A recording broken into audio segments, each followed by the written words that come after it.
सभी छोटे बड़े श्रोताओं को सुनीता भटनागर का प्यार भरा नमस्कार। ऑडियो स्टोरीज के हमारे चैनल कहानी जगत में आप सभी का स्वागत है। हिंदी कहानियों की श्रृंखला में आइए आज सुनते हैं अनवर सुहेल जी द्वारा रचित कहानी कुंजड़ कसाई। कुंजड़ कसाईयों को तमीज कहाँ, तमीज का ठेका तो तुम्हारे सैयदों ने जो ले रखा है। मोहम्मद लतीफ़ कुरैशी उर्फ एमएल कुरैशी बहुत कम बोला करते, कभी बोलते भी तो कफन फाड़ कर बोलते थे, ऐसे कि सामने वाला खून के घूंट पीकर रह जाए। जुलेखा ने घूर कर उन्हें देखा। हर कड़वी बात उगलने से पहले उसके शौहर लतीफ साहब का चेहरा तन जाता है। कष्ट या आनंद का कोई भाव नजर नहीं आता। आंखें फैल जाती हैं और जुलेखा अपने लिए ढाल तलाशने लग जाती है। वह जान जाती कि मियाँ की जली कटी बातों के तीर छूटने वाले हैं। मोहम्मद लतीफ़ कुरैशी साहब का चेहरा अब शांत था। इसका सीधा मतलब ये था कि तीर चलाकर प्रतिद्वंद्वी को घायल करके वह मुतमईन हो गए हैं। जुलेखा बीबी चिढ़ गई। सैयदों को काहे बीच में घसीट रहे हैं? हमारे यहाँ जात बिरादरी पर यकीन नहीं किया जाता। लतीफ़ कुरैशी ने अगला तीर निशाने पर फेंका। जब जात पात पर यकीन नहीं तो तुम्हारे अब्बू अम्मी अपने इकलौते बेटे के लिए बहू खोजने के लिए अपनी बिरादरी में बिहार में क्यों भागे फिर रहे हैं? क्या इधर की लड़कियां बेशऊर होती हैं या इधर की लड़कियों का हड्डी खून तहजीब सब बदल गया है? जुलेखा सफाई देने लगी। वो बिहार से बहू काहे लाएंगे? जब पता ही है आपको तो काहे ताना मारते हैं? अरे मम्मा नन्ना और चच्चा लोगों का दबाव भी तो है कि बहू बिहार से ले जाना है। वाह भाई वाह, खूब कही। लड़का ब्याना है तो मम्मा चच्चा का दबाव पड़ रहा है। शादी खानदान में करनी है। अगर लड़की की शादी निपटानी हो तो नौकरी वाला लड़का खोजो। जात चाहे जुल्हा हो या कुंजड़ कसाई, जो हो सब चलेगा। वाह भाई वाह, मान गए सैयदों का लोहा। जुलेखा निशस्त्र हो गई। स्त्री सुलभ ब्रह्मास्त्र उसके पास प्रचुर मात्रा में है, जिसे अश्रु शास्त्र भी कहा जाता है। मर्द इन आंसुओं से घबरा जाते हैं। लतीफ़ कुरैशी भी अपवाद न थे। जुलेखा के इस ब्रह्मास्त्र से वह घबराए। सोचा प्रहार कुछ ज्यादा ही सख्त हुआ लगता है। मामला रफा दफा करने के लिहाज से उन्होंने कुछ सूत्र वाक्य बुदबुदाए। बात तुम ही छेड़ती हो और हार कर रोने लग जाती हो। तुम्हें यह क्या कहने की जरूरत थी कि इधर एमपी छत्तीसगढ़ की लड़कियां बेच खाने वाली होती हैं, कंगाल बना देती हैं? तुम्हारा भाई कंगाल हो जाएगा? माना कि तुम्हारे ननिहाल ददिहाल का दबाव है, जिसके तहत तुम लोगों को ये शादी अपने ही खानदान में करनी पड़ रही है। बड़ी मामूली बात ठहरी। चलो चाय बना लाओ जल्दी से। जुलेखा ने आंसू पीकर हथियार डाल दिए। हर माँ बाप के मन में ख्वाहिश रहती है कि उनकी लड़की जहां जाए राज करे। इसके लिए कैसा भी समझौता हो करना ही पड़ता है। समझौता? लतीफ एक एक लफ्ज चबा कर बोले। बात पुनः तन गई। वही तो मैं कह रहा हूं कि समझौता करना पड़ता है। और जानती तो हो, समझौता मजबूरी में किया जाता है। जब इंसान अपनी कुव्वत ताकत से मजबूर होता है ना, तो समझौता करता है। जैसे जुलेखा समझ गई, कड़वाहट की आग अभी और भड़केगी। हमारा रिश्ता भी इसी नामुराद समझौते की नींव पर टिका है। एक तरफ बैंक में सर्विस करता कमाऊ कुंजड़ कसाई बिरादरी का दामाद, दूसरी तरफ खानदान और हड्डी खून नाक का सवाल। मामला लड़की का था, पराये धन का था, इसलिए कमाऊ दामाद के लिए तुम्हारे घर वालों ने खानदान के नाम की कुर्बानी दे ही दी। जुलेखा रो पड़ी और किचन की तरफ चली गई। मोहम्मद लतीफ़ कुरैशी साहब बेंच की आराम कुर्सी पर निढाल होकर पसर गए। उन्हें देखकर ऐसा लग रहा था कि जैसे जंग जीत कर आए हों और थकावट दूर कर रहे हों।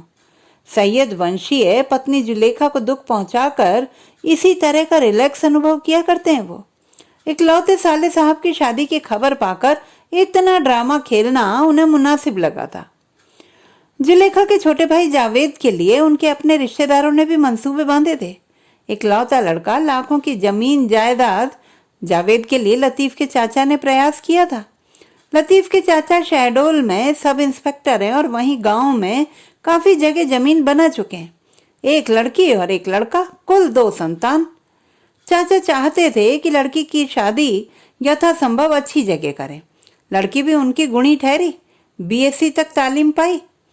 नेक सीरत, भली सूरत, फने खानादारी, सोमो सलात की पाबंद, लंबी, छरहरी, पाकीजा और ब्यूटिशियन का कोर्स की हुई लड़की के लिए चाचा ने कई चक्कर जुलेखा के अब्बू सैयद अब्दुल सत्तार के घर काटे थे।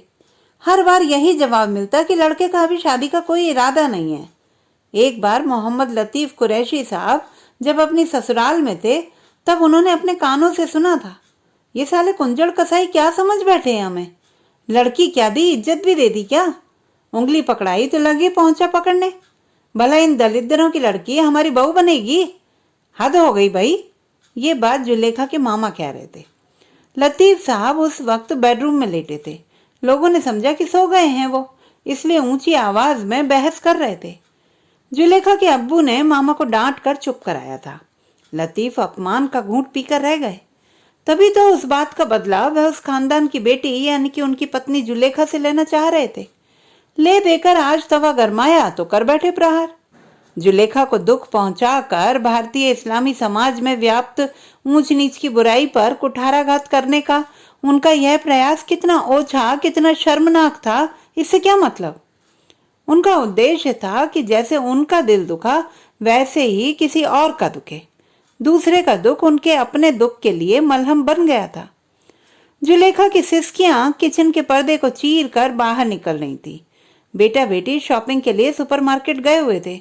घर में शांति बिखरी हुई थी और इसी शांति को भंग करती सिसकियां लतीफ़ साहब के थके जिस्म के लिए लोरी बनती जा रही थी। मोहम्मद लतीफ़ कुरैशी साहब को यूं महसूस हो रहा था जैसे सैयदों शेखों की तमाम गर्दन अकड़ू जातियां रो रही हों, पश्चाताप कर रही हों।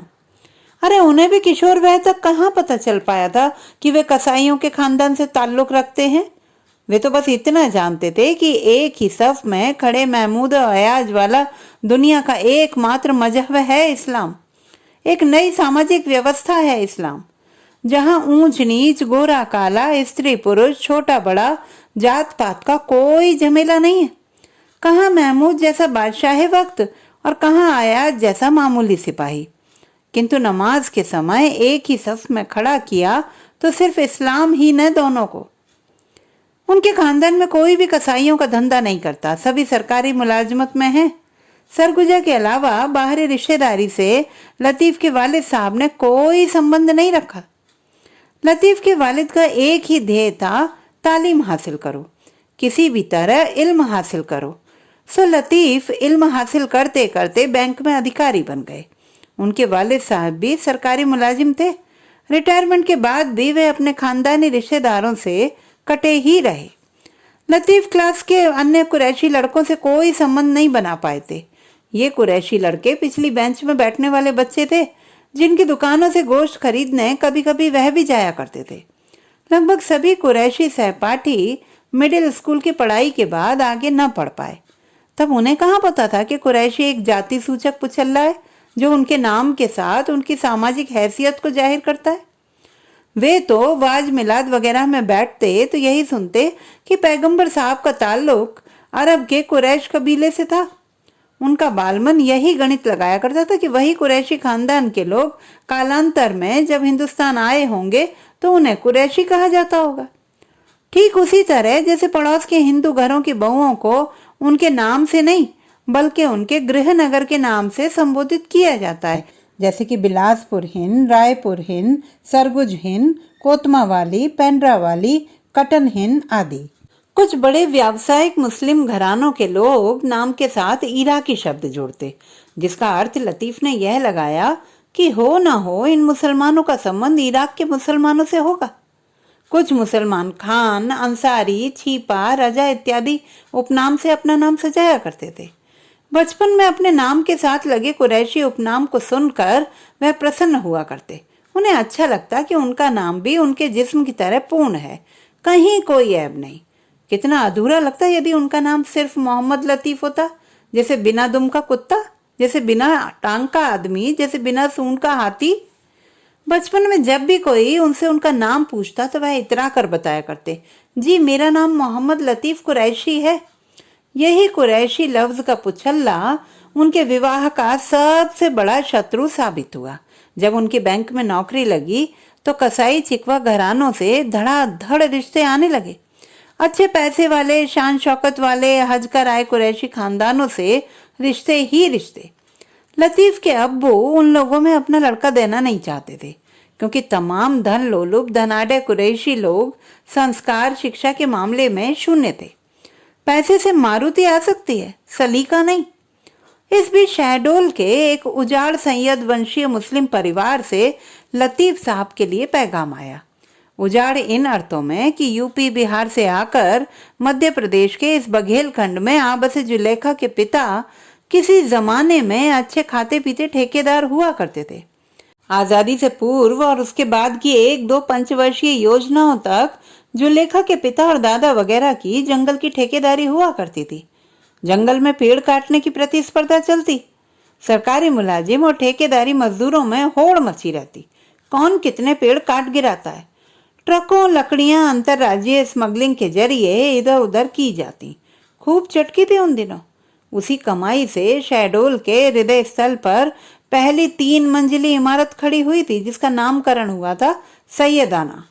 ये इमारत जुलेखा के दादा की थी। आज तो कई गगनचुंबी इमारतें हैं, किंतु उस जमाने में जुलेखा का पैतृक मकान प्रसिद्ध हुआ करता था। आसपास के लोग उस इमारत सैयदाना का इस्तेमाल अपने घर के पते के साथ किया करते थे। स्थानीय और प्रादेशिक स्तर की राजनीति में भी सक्रियता थी इस भवन की। फिर यहाँ मारवाड़ी आए, सिख आए, प्रतिस्पर्धा और बढ़ गई। मुनाफा कई हाथों में बटा। जुलेखा के खानदान वालों की मोनोपोली समाप्त हुई। कुकुर मुत्तों की तरह नगर में भव्य इमारतें तनने लगी।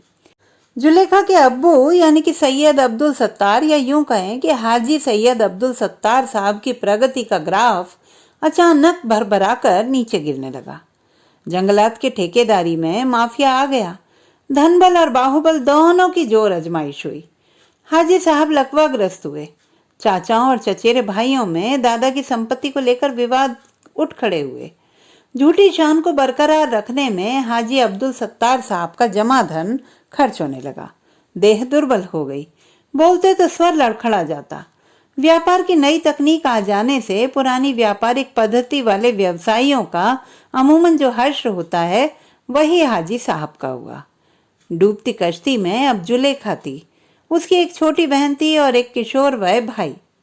बड़ी बहन का विवाह हुआ तो सैयदों में ही था, लेकिन पार्टी मालदार न थी। दामाद थोक कपड़े का व्यवसायी था और विधुर था। जुलेखा की बड़ी बहन वहां काफी खुश थी। जुलेखा अब राजनीति शास्त्र में एमए कर चुकी थी, तो पिता हाजी साहब चिंतित हो उठे। खानदान में ज्यादा पढ़ी लिखी लड़की की उतनी डिमांड न थी। लड़के ज्यादातर व्यवसायी थे। जुलेखा को ब्याहना निहायत जरूरी था, क्योंकि छोटी लड़की कमरून भी तैयार हुई जा रही थी। तैयार क्या, वह तो जुलेखा से भी ज्यादा भरे बदन की थी। 2 साल का अंतर मात्र था उनकी उम्र में। 2 जवान लड़कियों का बोझ हाजी साहब की लकवाग्रस्त देह बर्दाश्त नहीं कर पा रही थी। उनके एक मित्र हुआ करते थे अग्रवाल साहब, जो कि फॉरेस्ट विभाग के मुलाजिम थे। हाजी साहब के स्याह सफेद के राजदार। उन्हीं अग्रवाल साहब ने सुदूर सरगुजा में एक बेहतरीन रिश्ता सुझाया। हाजी साहब उन पर बिगड़े। जमीन पर थूकते हुए कहा, लानत है आप पर अग्रवाल साहब। कुंजड़ कसाईयों को लड़की थोड़े ही दूंगा। घास खाकर जी लूंगा, लेकिन खुदा ऐसे दिन दिखाने से पहले उठा ले तो बेहतर। कुछ रुककर उन्होंने कहा था, अरे भाई, सैयदों में क्या लड़कों की महामारी हो गई है? अग्रवाल साहब बात संभालने लगे। मैं ये कब कह रहा हूं कि आप अपनी लड़की की शादी वहीं करिए। हाँ, थोड़ा ठंडे दिमाग से सोचिए। मैं उन लोगों को अच्छी तरह जानता हूँ। पढ़ा लिखा संस्कारित घराना है। लड़का बैंक में अधिकारी है, कल को आला अफसर बनेगा, महानगरों में रहेगा। अग्रवाल साहब टेप रिकॉर्डर की तरह विवरण उगलने लगे। उन्हें हाजी साहब नामक इमारत की जर्जर दीवार, छतों और हिलती नींव का हाल मालूम था। वो अच्छी तरह जानते थे कि विवाह योग्य बेटियों के विवाह की चिंता में हाजी साहब अनिद्रा के भी रोगी हुए जा रहे हैं। एकांत प्रिय एवं आर्थिक मार ने उन्हें इस समय वृद्ध कर दिया था। उनका इलाज चल रहा था। एलोपैथी, होम्योपैथी, झाड़ फूंक, गंडा तावीज, पीर फकीरी और हज जियारत जैसे नुस्खे भी आजमाए जा चुके थे। मर्ज अपनी जगह और मरीज अपनी जगह। घट रहा था तो सिर्फ जमा किया धन, और बढ़ रही थी तो सिर्फ चिंताएं। 1-2 रोज के बाद अग्रवाल साहब की बात पर हाजी साहब गौर फिक्र करने लगे। हाजी साहब की चंद शर्तें थीं जो रस्सी के जल जाने के बाद बची ऐंठन की तरह थी। इन शर्तों में अव्वल तो यह है कि शादी के निमंत्रण पत्रों में वर वधू पक्ष का उपनाम लिखा ही न जाए। ना तो हाजी सैयद अब्दुल सत्तार अपने नाम के आगे सैयद लगाएं और ना ही लड़के वाले अपना कुरैशी टाइटल जमाने के आगे जाहिर करें। शादी शरई रिवाज से हो, कोई तामझाम बैंड बाजा नहीं, 10-12 बाराती आए, दिन में विवाह हो, दोपहर में खाना और शाम तक रुखसती। एक और खास शर्त यह भी थी कि निकाह के अवसर पर कितने ही लोग पूछें, किसी से भी कुरैशी होने की बात ना बताई जाए। लतीफ और उसके पिता को ये तमाम शर्तें अपमानजनक तो लगीं, लेकिन आला दर्जे के खानदान की तालीम याफ्ता नेक सीरत लड़की के लिए उन लोगों ने अंततः ये अपमानजनक समझौता स्वीकार कर लिया। अग्रवाल साहब के बहनोई सरगुजा में थे और लतीफ के पिता से उनका घनिष्ठ संबंध था। उनका भी दबाव उन्हें मजबूर कर रहा था। हुआ वही जो जुलेखा के वालिद साहब की पसंद था। लड़के वाले लड़की वालों की तरह ब्याहने आए। इस तरह सैयदों की लड़की कुंचड़ कसाईयों के घर ब्याही गई। एक दिन जुलेखा के एक रिश्तेदार बैंक में किसी काम से आए। लतीफ साहब को पहचाना उन्होंने।